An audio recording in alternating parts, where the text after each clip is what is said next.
Hello' guys, তোমালোকৰ বাবে মই আজি কেইটামান ইম্পৰ্টেণ্ট কুৱেশ্যন লৈ আহিছোঁ আৰু লগতে তাৰ এনচাৰসমূহ। চ' গতিকে তোমালোকে ভিডিঅ'টো লাষ্টলৈকে চাবা। প্ৰথম কুৱেশ্যনটো হৈছে ভাৰতৰ প্ৰথম ৰাষ্ট্ৰীয় উদ্যানখনৰ নাম কি? Who is the first national park in India? আৰু ইয়াৰ এনচাৰটো হৈছে জিম কৰবেট ৰাষ্ট্ৰীয় উদ্যান। আৰু এই জিম কৰবেট ৰাষ্ট্ৰীয় উদ্যানখন এষ্টাব্লিছ হৈছিল 1936 চনত। আৰু এই ৰাষ্ট্ৰীয় উদ্যানখন উত্তৰাখণ্ডত অৱস্থিত। নেক্সট কুৱেশ্যন, ভাৰতৰ বৃহত্তম তেল শোধনাগাৰটোৰ নাম কি? আৰু ইয়াৰ এনচাৰটো হৈছে জামনগৰ ৰিফাইনেৰী।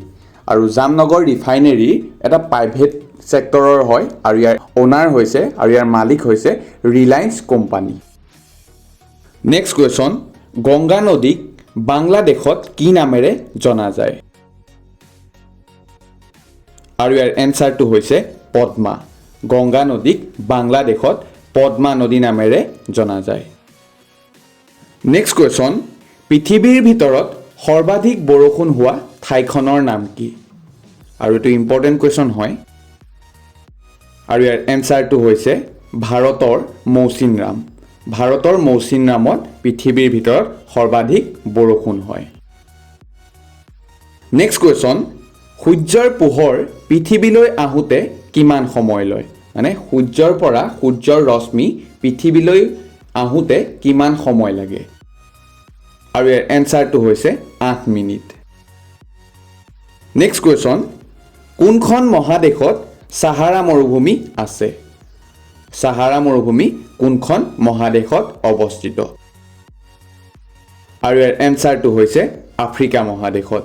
ছাহাৰা মৰুভূমি আফ্ৰিকা মহাদেশত অৱস্থিত। নেক্সট কুৱেশ্যন, সৌৰজগতৰ কোনটো গ্ৰহৰ উপগ্ৰহৰ সংখ্যা সৰ্বাধিক? আৰু ইয়াৰ এনচাৰটো হৈছে শনি গ্ৰহ।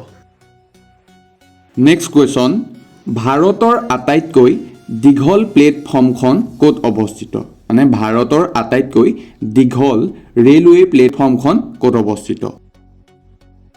আৰু ইয়াৰ এনচাৰটো হৈছে কৰ্ণাটকত। আৰু ইয়াৰ প্লেটফৰ্মখনৰ নাম হৈছে হুবলি ৰেলৱে প্লেটফৰ্ম।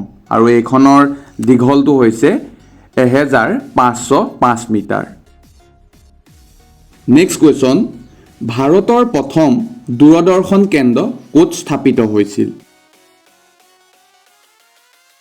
আৰু ইয়াৰ এনচাৰটো হৈছে দিল্লীত। ভাৰতৰ প্ৰথম দূৰদৰ্শন কেন্দ্ৰ দিল্লীত স্থাপিত হৈছিল। নেক্সট কুৱেশ্যন, জৱাহৰলাল নেহেৰু বিশ্ববিদ্যালয় ক'ত অৱস্থিত? আৰু ইয়াৰ এনচাৰটো হৈছে নতুন দিল্লীত। জৱাহৰলাল নেহেৰু বিশ্ববিদ্যালয় নতুন দিল্লীত অৱস্থিত। নেক্সট কুৱেশ্যন, ভাৰতবৰ্ষৰ সাহসিকতাৰ সৰ্বোত্তম বঁটাটো কি? মানে সাহসিকতাৰ বাবে যিটো ভাৰতত বঁটা দিয়ে সেইটো সৰ্বোত্তম বঁটাটোৰ নাম কি? আৰু ইয়াৰ এনচাৰটো হৈছে পৰমবীৰ চক্ৰ। পৰমবীৰ চক্ৰ হৈছে সাহসিকতাৰ সৰ্বোত্তম বঁটা। নেক্সট কুৱেশ্যন, ভাৰতৰ কোনখন মহানগৰক সপ্ত প্ৰৱেশ পথৰ মহানগৰ অৰ্থাৎ চিটি অফ 7 গেটছ বুলি জনা যায়? আৰু ইয়াৰ এনচাৰটো হৈছে জয়পুৰ। আৰু এই জয়পুৰ ৰাজস্থানত অৱস্থিত। নেক্সট কুৱেশ্যন, ভাৰতৰ বৰ্তমান ৰাজ্যৰ সংখ্যা কিমান? আৰু ইয়াৰ এনচাৰটো হৈছে 28খন। ভাৰতৰ বৰ্তমান ৰাজ্যৰ সংখ্যা হৈছে 28খন, কিন্তু 8খন ইউনিয়ন টেৰিটৰিজ কাউন্সিল আছে, অৰ্থাৎ কেন্দ্ৰীয় শাসিত অঞ্চল আছে। 8খন কেন্দ্ৰীয় শাসিত অঞ্চল আছে। কিন্তু যদি ষ্টেট বুলি আহে, ভাৰতৰ বৰ্তমান ৰাজ্যৰ সংখ্যা কিমান বুলি যদি কুৱেশ্যনটো আহে তেতিয়াহ'লে হ'ব 28খন। আৰু কেন্দ্ৰীয় শাসিত অঞ্চল বুলি যদি কুৱেশ্যনটো আহে তেতিয়াহ'লে হ'ব 8খন। নেক্সট কুৱেশ্যন, আৰু আজিৰ ছেশ্যনটোৰ এইটো লাষ্ট কুৱেশ্যন হয়। পৃথিৱীৰ কোনখন দেশত সৰ্বাধিক কপাহ উৎপন্ন হয়? পৃথিৱীৰ কোনখন দেশত আটাইতকৈ বেছি কটন উৎপন্ন হয়? আৰু ইয়াৰ এনচাৰটো হৈছে আমেৰিকা যুক্তৰাষ্ট্ৰত। আমেৰিকা যুক্তৰাষ্ট্ৰত সৰ্বাধিক কটন উৎপন্ন হয়।